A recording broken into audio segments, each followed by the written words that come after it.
Hello YouTube, welcome to another one of my Duel Links videos, and today I have for you a Karakuri deck. Now this is one of the main archetypes to come out of the latest box, and it's really good. It's really fun to use. It's kind of cool, you know, to think about the different plays you can make. It has draw power, it can special summon, it searches it. It's just a really solid overall deck, and I'm sure you've seen plenty of videos, so my build is pretty standard with the cards that I have. Let's start with the extra deck. So I'm running 2 Karakuri Shogun. This is your main boss monster. When this card is synchro summon, you can special summon 1 Karakuri monster from your deck. Once per turn, you can target 1 monster in the field, change its battle position. That's kind of the theme with Karakuri monsters. You get effects from them switching position and stuff like that. I'm only running 2 because that's all I have. But really, I think 2 is more than enough. I've never had, there was never a duel where I was like, oh, I really wish I could go into a third one. Especially when you consider that Armades is the other synchro monster that you're going to be going into, and he's really good. So 2 Armades, 2 Shogun, and then 1 Stardust Dragon. We're running level augmentation, so most of the time you use it to go into Shogun, but if for some reason you don't have a level 2 to make the level 7 work and all you have is a level 3, you can go into Stardust if if it's better than going into an Armades. So that's why we're running this as a third option for synchro summoning. For the monsters, we have 2 Karakuri Komachi, MDL 224 Ninishi. This is the main tuner of the deck. I don't have a third one, otherwise I would be running it. But because the deck searches a lot, you're okay by just having 2 of them. There's plenty of ways to get to your, to get to this card. You can search it with Inasichi, and you can search it with Karakuri Cache. So this card must attack if able. When this face-up card is selected as an attack target, change its battle position. While this card is face-up on the field, once per turn during your main phase, you can normal summon 1 Karakuri monster in addition to your normal summoner set. You can only gain this effect once per turn. So this card is going to let you go into a turn 1 synchro. Just summon it, and then you summon your second Karakuri monster and go into either Armades, or if you're going to use level augmentation, you can go into Beret. So the way you do that is you reveal a Inasichi. You reveal a merchant to make Ninishi's level become 5, and then he's level 2, so then you got 7. Basic math, omegalo. But anyway, merchant he's the other half of the engine for this deck. This card must attack if able. When this face-up attack position card is selected as an attack target, change it to defense position. When this card is normal summon, add 1 Karakuri card from your deck to your hand. So you can search a Ninishi, like I said, but most of the time you're going to want to search a Cache, because this card is going to let you switch the battle position of a monster or a Karakuri monster you control and get that search. So instead of just going for the Komachi straight up, you can just use your Cache into the Inasachi and then get to Ninishi that way. So you thin the deck quite a bit. Another card you want to search is Karakuri Anatomy. This is like their pot of greed. Each time a Karakuri monster's battle position is changed, place 1 Karakuri counter on this card, maximum 2. You can send this card from the field to the graveyard to draw 1 card for each Karakuri counter on this card. So if you're able to change the battle position of Karakuri monster twice in 1 turn, you'll be able to draw 2, which is really good, because you want to get into your back row. And that's basically what the deck does. It deck thins a lot, and then so that you can get to your strong cards, or your hate Runade if you want to go and finish the game right away. I'm running Soldier or Nisamu. It's a 4-star, so you can also go into your Beret, with one of these, and Inishi. It's also a good turn 1 play if you just set this, because when it's destroyed by battle, and sent to the graveyard, you can special summon 1 level 4 or lower Karakuri monster from your deck in face-up attack position. So you'll have the thing about this is that if you don't have a Ninishi, you really need to protect your monster for the turn, so that you can synchro summon in the following turn, and then you go for the rest of your plays. The third tuner is Nishipachi. I really like this card because it changes a battle position on summon, whether it's normal or special summon. So that's really good. Not only because it can change itself, so you can get advantage from cards like Anatomy, but it's also like a like an enemy controller if you need to switch a big monster into defense mode before you attack into it. So I really like this guy. The Hate Grenade, I chose Hate Grenade over something like Pulse Mines for the deck because we don't really have answers for back row. Other than going for Armades, Hate Grenade is the only answer, especially because the card really suffers against things like Canadia, Floodgate. So anything that interrupts your plays, it's really gonna mess up your turn. That's why I doubled up on the Hate Grenade. The rest is pretty basic. 3 Canadia and any tuner can also get you into Armades, which is really good. 1 Floodgate because that 4th Canadia. Floodgate, stopping your opponent's play is just way too good, way too important in this meta. So that's why I have the Floodgate in there, and then just 2 Wild Disruptions. Pretty basic stuff. Let's go ahead and show you some of these replays. Sorry if that deck explanation went a little bit too long, but just so we familiarize ourselves with these cards. I did make a lot of misplays using this deck. At the beginning, I forgot that if they're in attack position, they have to attack, and also a lot of times I would forget to use my my skill, so I couldn't go into Beret turn 1. But as I played with the deck, I got better at that, obviously. So we're gonna go with Floodgate. We don't have the best of hands, no monsters, but as soon as we get a monster, we're gonna be able to do a lot with it. So we're going up against Kawaki Meru. We're gonna Floodgate this guy right away. And the reason why you don't want to leave an R9 face up on the field is because they can special summon, and once they special summon, they can negate traps, negate spells, or whatever. So even if you think there's a Maximus coming, you're better off just using your card on R9, because by the time Maximus comes out, it's gonna be way too late. Even though we take 3,000 damage right there.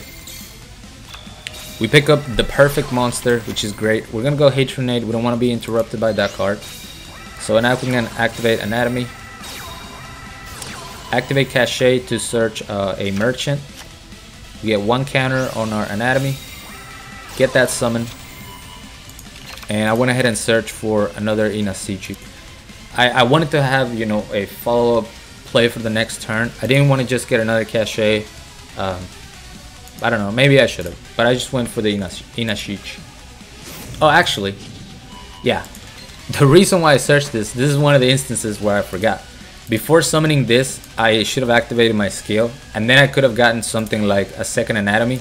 But because I didn't activate my skill, like a forehead, I had to search it just to get the levels right. So we're gonna use level augmentation. Summon a Beret.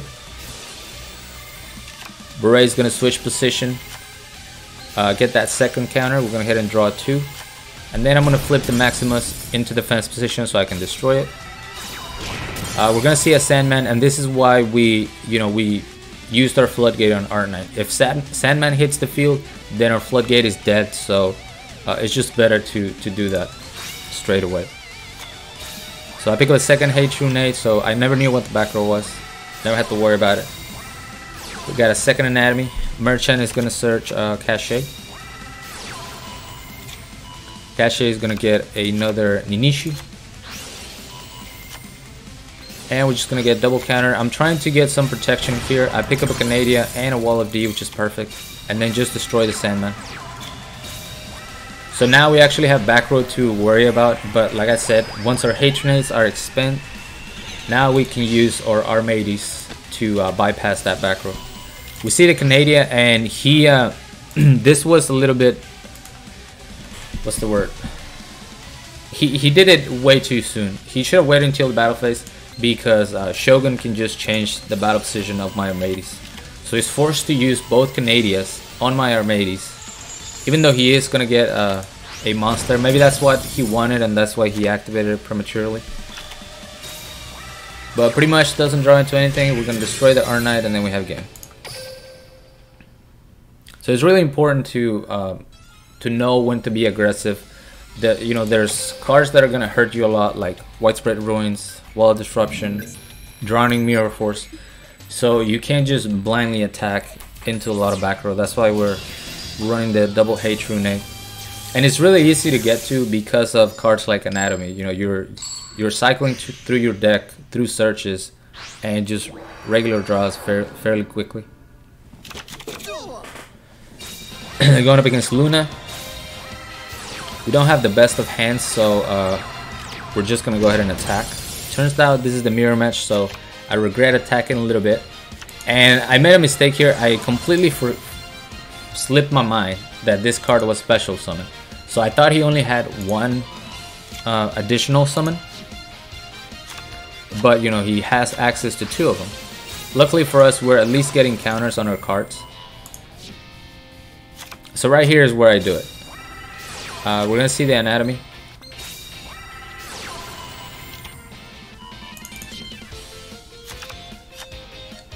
And here I'm like, okay, time to use Canadia and not let him synchro. And then it's like, oh wait, he never normal summon. So he summons a soldier, and he's gonna go into Beret. Look at all the drop power he's got, and he goes into an Armades as well. So he's gonna be able to destroy my monster. I don't get any special summon, but he doesn't respect my back row and goes into a Wall of D. That was really the difference in the game right there. Him attacking into this Wall of Disruption left the door wide open for me. We're gonna draw 2. And luckily for us, we get 2 cards which can change our battle position. So we're gonna be drawing some more stuff with Anatomy. And the plan here was to go into a Armades of my own, but very smart. He sets my tuner into face down. I didn't know what would happen here, so this is me learning how the deck works. I used my Canadia on this. I didn't know if it would stop the effect of Cachet. It does not, because it already targets, so it doesn't matter. You know, the change in the battle and the adding card are not attached to each other, so he still gets the search and still changes the battle position. So I kind of just waste my Canadia there. Inasichi is gonna get him another Anatomy, and this is just going back and forth, but goes into a second Armades.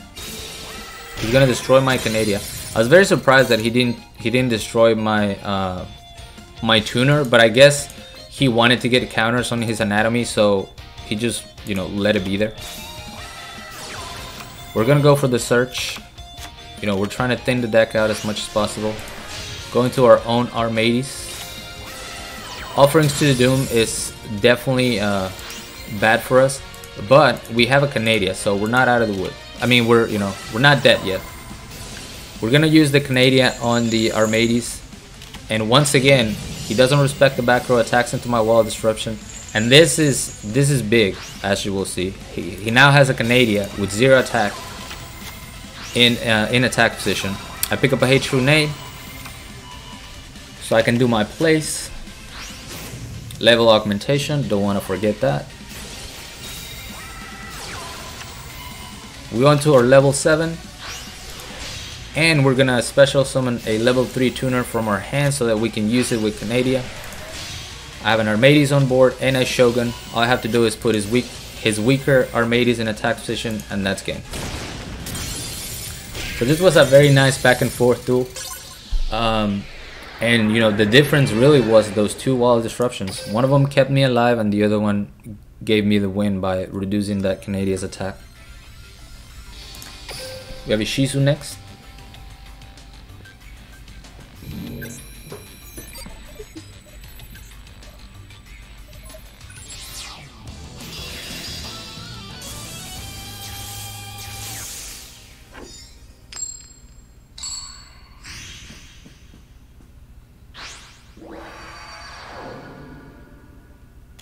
Duel.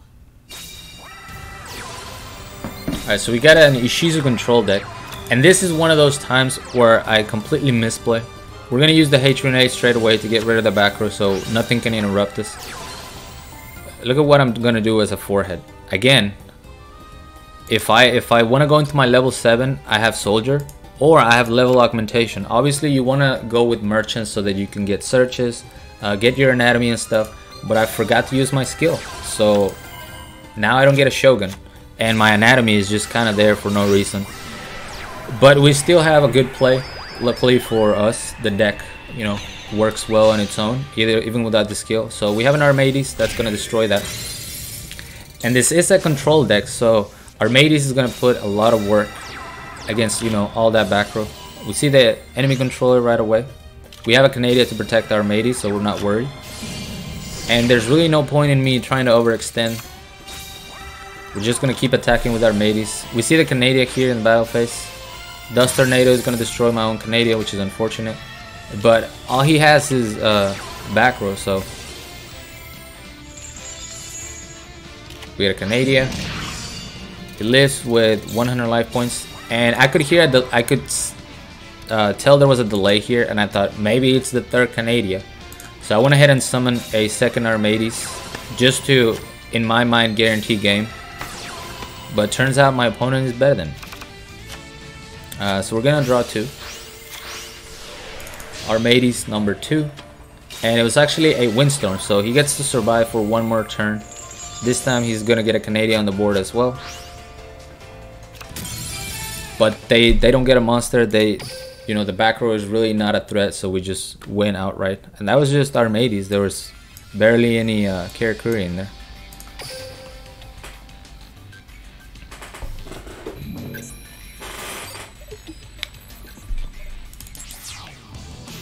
Alright, so this is a Yugimoto. And these duels are all in Legend, by the way. I climbed out of Platinum last night using my my King of Games deck from last season. It worked well. And then I wanted to, you know, try the new stuff in Legend where there's stronger decks and less random stuff. So unfortunately we can't draw 2 right now. And it doesn't seem worth to just draw the 1 since I have a Canadian.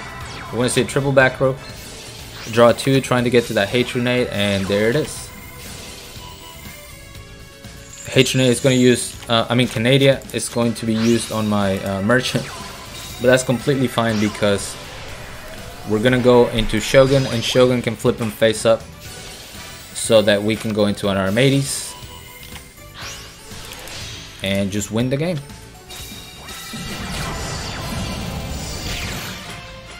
I don't actually remember what this deck was. I'm pretty sure I checked it, but I can't remember where it was.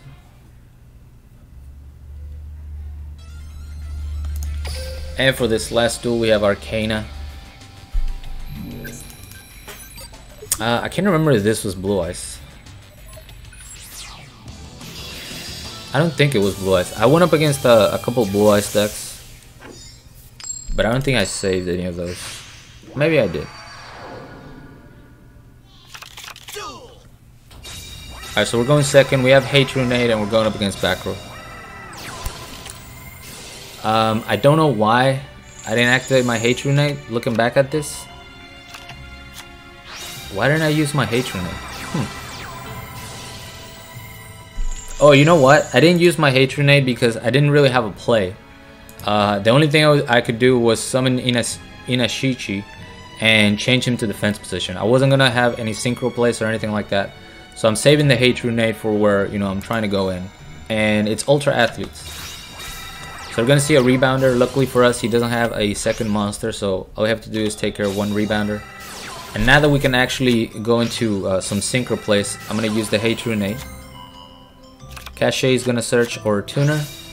Or Tuner is going to give us that additional normal summon. So we can go into Shogun. Shogun is going to special summon a Tuner, and I summoned this guy because I wanted to flip his monster into attack position. That way my Armades is strong enough, because in defense position I wouldn't be able to destroy it. And obviously I can't use Shogun because he has the penalty box. So we're gonna go into Armades, get rid of him, and we have a couple of back row to, you know, protect ourselves with, so all is well. Sets 2 more back rows, sets a monster. I wanted to attack this with my Armades, obviously, just in case it was like a snowman. So that's why I didn't, you know, I didn't want to. I still fear the back row. I have too much advantage for me to just, you know, randomly run into a wall disruption. Let's just make him spend his back row, you know, get my Armades back on the field, and we'll be okay. We'll go ahead and use the floodgate on midfielder. And now we can destroy that monster, which was a Sengen, so very good that I waited. He goes into my wall disruption and then scoops it up. So yeah, really strong deck. I like the fact that, you know, it can easily go into Armades. Armades is still one of the strongest synchro monsters in the game. So the fact that, you know, the deck just easily goes into it, like the Junk Synchron deck, it's gonna make this deck very strong without the engine, you know, without the rest of the engine, which is gonna let you search and just cycle through your deck. I mean, sometimes it's like turn 2 and I'm down to like 4 cards in the deck. It's really insane. It's a really fun deck, and I hope you guys enjoyed this video. Thank you so much for watching. As always, like, comment, and subscribe if you want. Join my Discord if you haven't. The link will be down in the description, along with my PayPal link if you guys want to support my channel, support my content. Really appreciate that. And until next time.